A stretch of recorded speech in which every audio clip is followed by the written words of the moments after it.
The interesting common fact that surrounded all of their backgrounds was that all of them had wanted to fly.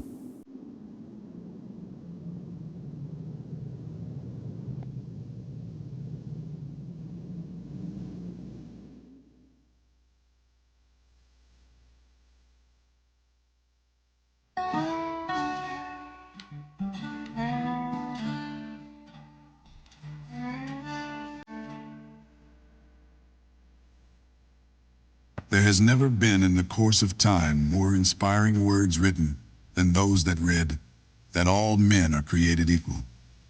Sadly, for many these same words proved a hollow promise left to echo in time, resounding as a mockery of inequality that would demand years of struggle, overshadowed by bitter disappointment. Equality was to remain an elusive dream.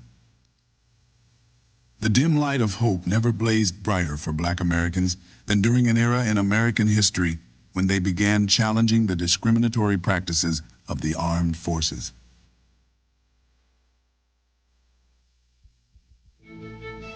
Key to the demands of major Black organizations,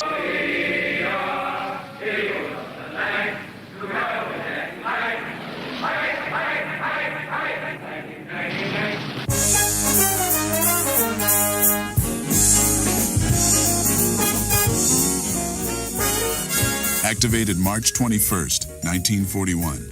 The Fighting 99th began training ground support troops at Chanute Field, Illinois. Eager young Black Americans received specialized training in maintenance engineering, armament, and communications. Just a few months later, an inaugural address was given at the Tuskegee Institute, initiating the training of Black aviators for the United States Army Air Corps. This hard-fought privilege brought with it a great responsibility. The nation was watching, and the fate of future Black military aviation rested in the hands of these intrepid young flyers. In a bold and inspiring departure from the expected, the contract for construction of Tuskegee Army Airfield was awarded to the firm of McKissick & McKissick, headed by a Black architect and engineer. In July, construction began on the facility for basic and advanced flying training. The first class for pilots consisted of 12 cadets and 1 military officer, Captain Benjamin O. Davis, Jr. It commenced primary flying training July 19, 1941 at Moton Field. Soon, young Tuskegee graduates would show the world they could not only fly, but fight. Shortly after graduating in the first class of 1942, Second Lieutenant Charles DeBow was stopped on the street by a white civilian and asked, "You one of those new colored flyers over at Tuskegee?" He proudly answered that he was. "Tell me one thing, what do you boys want to fly for anyhow?" he was asked.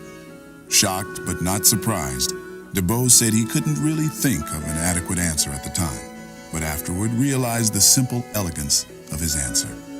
He was flying for his country. He felt he had a job to do for his country and his race. And just as Booker T. Washington and George Washington Carver had proven themselves as educator and scientist, he might prove to someone that Negroes could become good pilots and officers. Armed only with their bravery and determination, fueled by dreams of dignity for others like themselves, Lieutenant DeBow and 4 of his fellow pioneers, Captain Benjamin O. Davis, Jr., Second Lieutenant Lemuel R. Custis, Second Lieutenant George S. Roberts, and Second Lieutenant Mac Ross, became the first graduates paving the way for the other 961 Black military aviators who were trained at Tuskegee Army Airfield during World War II. Under the command of Colonel Benjamin O. Davis, Jr., 450 of the graduates served as fighter pilots, attaining dignity and glory in the aerial war over North Africa, Sicily, and Europe.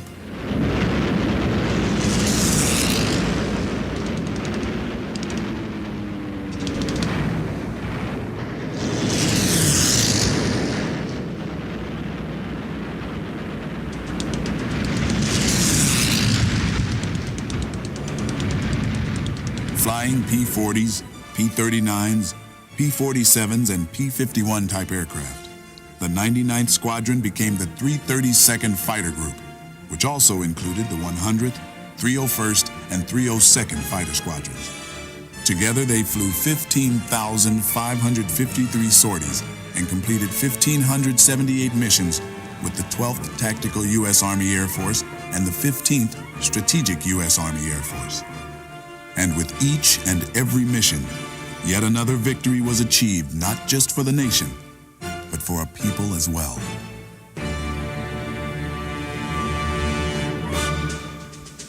The interesting common fact that surrounded all of their backgrounds was that all of them had wanted to fly. Well, I started out with these young people back in a black Air Force in Europe in World War II. Performance is the absolute key in combat. To protect the bombers, to prevent them from getting shot down by enemy fighters, the 99th Pursuit Squadron was an expert in dropping bombs and hitting targets and hitting locomotives. It was also an expert in aerial combat. The 99th Squadron did one thing at Anzio that no other squadron did. It shot down 16 enemy airplanes. Yesterday, I fulfilled one of my ambitions as a combat pilot. I got one airplane. This was my country. I wanted a piece of it. I had to fight for it, but I'll be damned if I was going to let some other country come in and take it over. Though no real plans had been made for their usage, by mid-1943, Negro candidates were being screened to determine their relative aptitude as pilots for multi-engine aircraft, as well as bombardiers and navigators. Class 43J was the first at Tuskegee, with about half of its members training in the multi-engine Beechcraft AT-10, hoping that the bomb group program would actually develop. The first air cadets to train outside Tuskegee were the navigators who graduated at Hondo Field, Texas, February 26, 1944. The 477th Bombardment Group was officially activated January 15, 1944 at Selfridge Field. Although the 477th never entered combat due to the war's end, their struggle for equality and performance as military professionals, along with the magnificent wartime record of the 99th and 332nd, led to a reversal of the U.S. War Department's racial policies.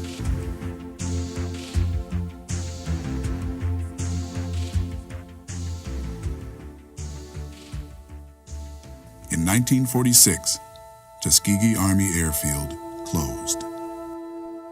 Shortly after its closing, the former base commander, Colonel Noel Parrish, in discussing the success of the flying school, said the following: "How good were our pilots?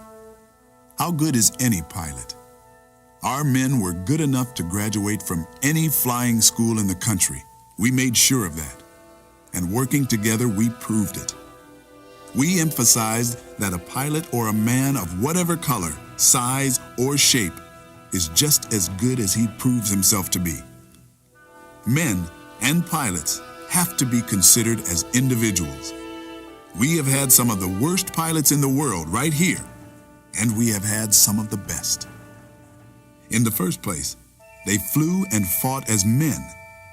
They may have had pretty good alibis for being failures if they wanted to use these alibis. Or they may have been proud of their group as the only one like it in the world, as they had a right to be. But when the test came, they had to fly and fight just as men. Americans against a common enemy. Today, there are over 425,000 Black Americans serving in the armed forces as an integral part of the defense of this great nation. Their position in the military, their communities, and indeed the world has been attained and preserved through achievement and honor, the direct result of commitment to their ideals and dedication to their dreams. In the early days at Tuskegee, in addition to the already difficult job of flying, we trained under the additional pressures of segregation, but we had no time for self-pity or despair. We were too busy preparing ourselves for a career of service to our nation. The state of our fully integrated Air Force today is a pretty good indication that we did a good job. But that doesn't mean that the future will be a rose garden, or that there will not be other obstacles to overcome. Freedom must be repurchased by every new generation. When the Tuskegee flying program was offered to America's black youngsters, we were ready. We had prepared ourselves for this opportunity, and when it presented itself, we grabbed it with both hands. Prepare yourself so that when your Tuskegee appears, you will be ready.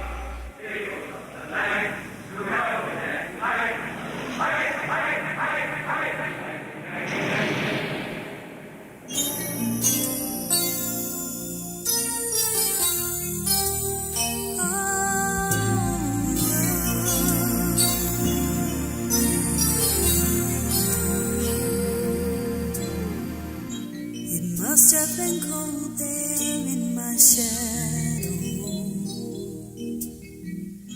to never have sunlight on your face. You were content to let me shine, that's your way. You always walked a step behind. Well, I was the one with all the glory, while you were the one with all the strength.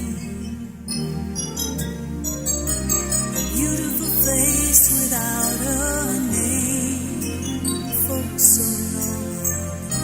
A beautiful smile to hide the pain. Did you ever know that you're my hero? You're everything I wish I could be. And I can fly higher than an eagle, because you are the wind beneath my wings.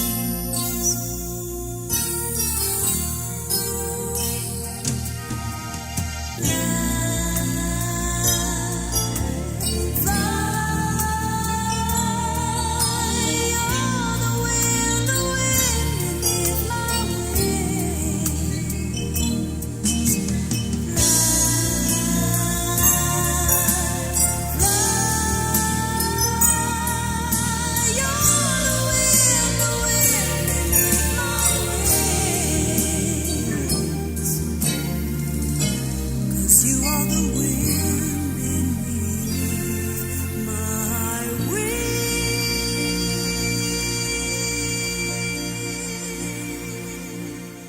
Freedom must be repurchased by every new generation. Prepare yourself so that when your Tuskegee appears, you will be ready.